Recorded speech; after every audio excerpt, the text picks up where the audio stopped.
What's good? It's your boy Rod the Magnificent, back with another episode of Coffee Break Sports. So welcome in to the break room. Come on in, have a seat. We are about to get into round 2 of NBA predictions, playoff predictions of the 2025 season. And boy, did the first round did not go my way. If you go backtrack and look at some of my picks, they didn't go so well. In the Eastern Conference, I broke even. I got right the Celtics and Cavs, of course, but the Milwaukee Bucks fell to the Indiana Pacers in 5 games. And also the Knicks were able to top the Pistons. The Pistons was my upset pick, but the Pistons didn't come through for me like I thought they would. So unfortunately, not a good start. And then it gets worse in the Western Conference for me. I went 1-3 with my picks. Thank goodness for the Warriors for not completing the sweep. Well, I will say this. I had OKC right and I had the Warriors right. So I did break even in the Western Conference. I'm sorry about that, guys, if you're listening.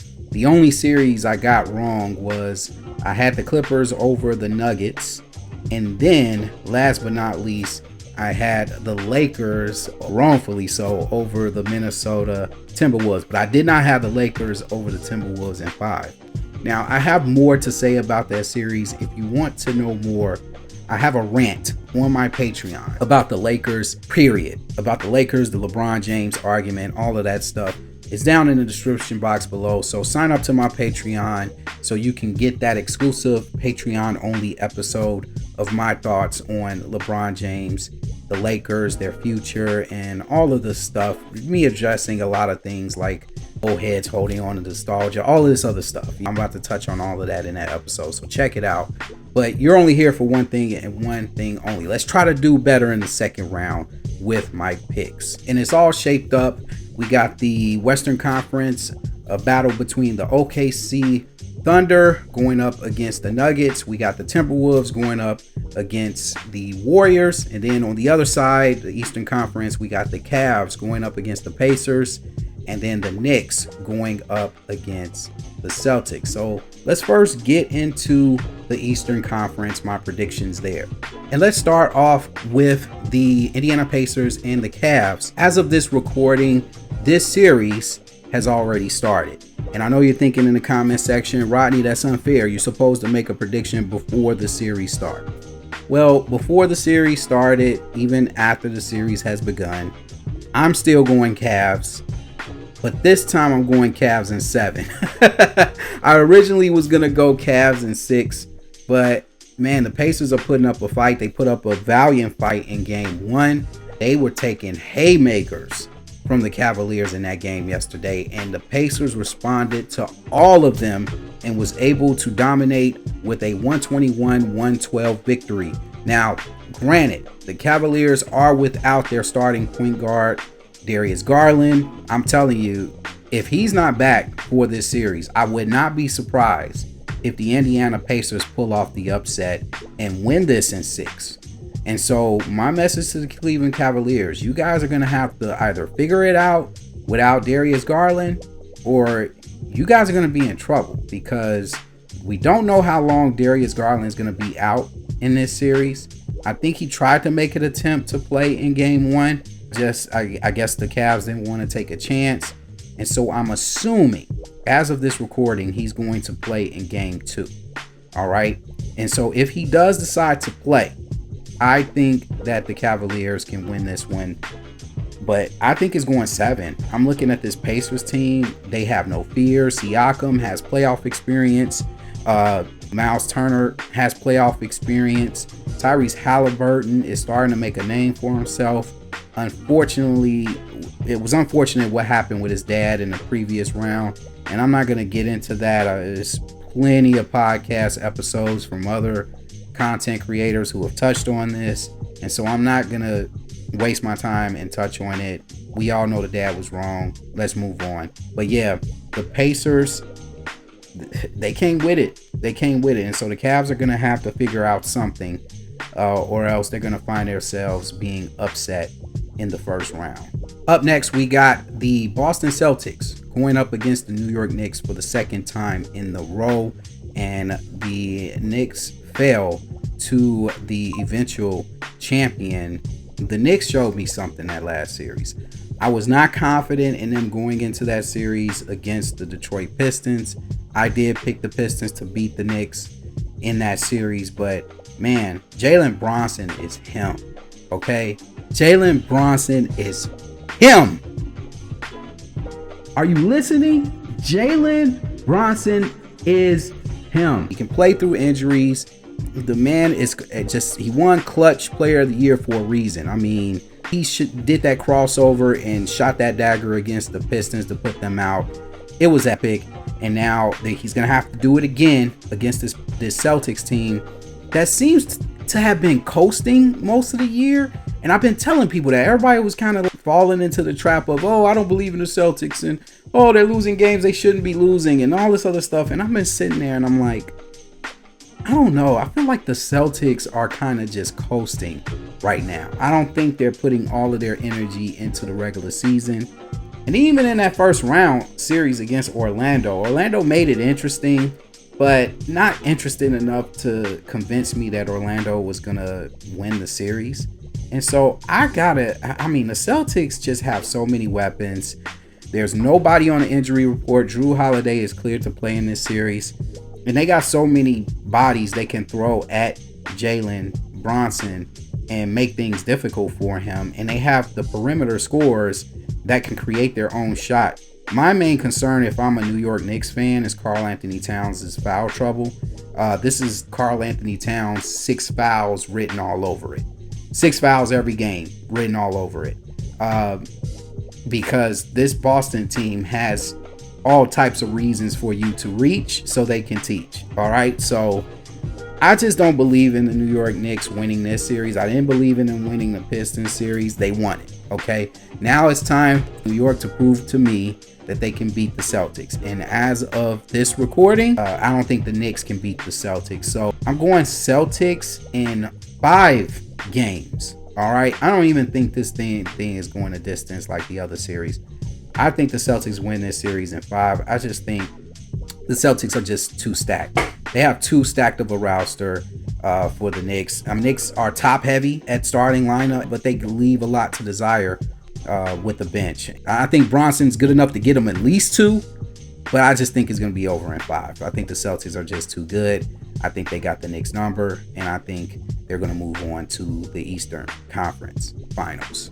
Up next, we got the battle of the MVP versus the potential MVP. SGA, who's the potential MVP, versus the, I think 3-time, if I'm not mistaken, correct me in the comment section if I'm wrong, MVP winner, Jokic. This is a series that when I thought about it, I know I picked the Clippers to beat the Nuggets, but I think this is a better matchup here. I think this is going to be a more entertaining matchup.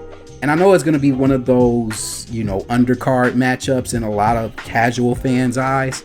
But in a basketball fan's eyes like myself, I think this is going to be the best series of the second round. The Nuggets look like they're back on the rise. They look like they got their mojo back. Jamal Murray looks like he's back to normal again. Gordon looks like he's back healthy again. Now, the only thing that I'm concerned with the Nuggets is their bench. I think the Thunder has the best bench in the NBA. They have a bench that can be a starting lineup on another team, pretty much. And so my question is, when Jokic gets tired, when Murray gets tired, when Aaron Gordon gets tired, who's going to clean up? Who's going to play cleanup? Is it going to be Michael Porter Jr.? Is it going to be Russell Westbrook? We all know the story. Shout out to Westbrook, by the way. Shout out to Westbrook. All the disrespect, the unfair hate that he has gotten since leaving the Lakers and getting this redemption, going on his revenge tour, and is moving on to the second round, unlike another character that you can watch the Patreon for. I am so happy for Russell Westbrook. And I just think seeing him get that monstrous dunk at the end against the Clippers and telling the Clippers to go home, I just love it. And it's gonna be must-see TV. And again, this is going to be Russell Westbrook's first matchup against his former team, the OKC Thunder. And so it's gonna be interesting how the fans kind of look at Russ. It will be nice to see Russ get his revenge on the Thunder as well. But I just don't see that happening.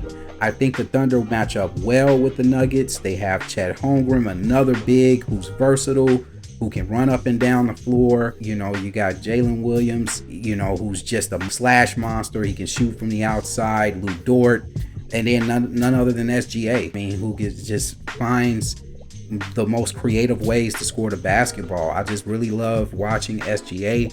This is a basketball fans series, okay?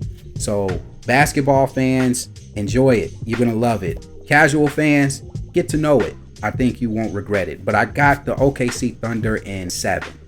I think this thing is going the distance. I think all the home teams protect their home court in this series, and I think the Thunder come away with the win. And last but not least, we got the showdown between Steph Curry and Anthony Edwards. Now, as far as casual fans go, this series has casual fans written all over it. I mean, Golden State is box office. We all know that. But Ant Edwards has won the world over. The whole entire world is going to be watching Anthony Edwards. After he went out on the streets in LA to let everybody know what he did to the Lakers, he has everybody's undivided attention. This is going to be a big series for Anthony Edwards' early part of his legacy, okay? He has plenty of time to go in his career. I think he's starting to enter his prime. And so there's great years ahead for Anthony Edwards, but they're a great defensive team. They got guys that can get in your face. Mike Conley, even though he didn't play well offensively in the series against the Lakers, he still has a nice defensive presence. Had a big block against LeBron James, I think in game 3 or 4 of that series. And then you got, you know, Rudy Gobert, who Steph Curry has made a fool out of in the past. I feel like the Warriors have something Minnesota doesn't have. They went into game 7 against the Houston Rockets with that killer instinct. They did not want to go down they did not want to lose that series after being up 3-1. And I think this Golden State team can catch Minnesota off guard. I think Minnesota is doing a little bit too much celebrating after beating the Lakers. I feel like they shouldn't relax at this point. They need to stay focused. The main goal is to winning a championship, not beating the Lakers. So if they get their act together and shake out of their celebration, chance right now, they can lock in and get focused and beat the Golden State Warriors. But I just got a funny feeling about this series. I feel like the Minnesota Timberwolves should win this series, but I'm going to go Golden State on this one. I got Golden State in 6. I know a lot of Timberwolves fans in the comment section saying you don't believe in Anthony Edwards. No, I believe in Anthony Edwards. I'm just worried about Rudy Gobert. That's all. And yeah, I know you're saying to yourself, oh, why should you be worried about Rudy Gobert? He had 27 and 24 against the Lakers. Yeah, that was one game in that series where he finally got it together and finally figured out that he was a big man, okay, that can dominate in the paint. As far as this series, how is it going to go? Now, Steven Adams kind of exposed the Golden State Warriors a little bit in the previous series, so maybe Rudy Gobert plays the Steven Adams role well. Minnesota has an advantage as far as rebounds go. Whoever wins the offensive glass battle in this series is going to win the series. But I just got a funny feeling that the refs and the NBA organization wants to see Golden State in the conference finals. I just think that.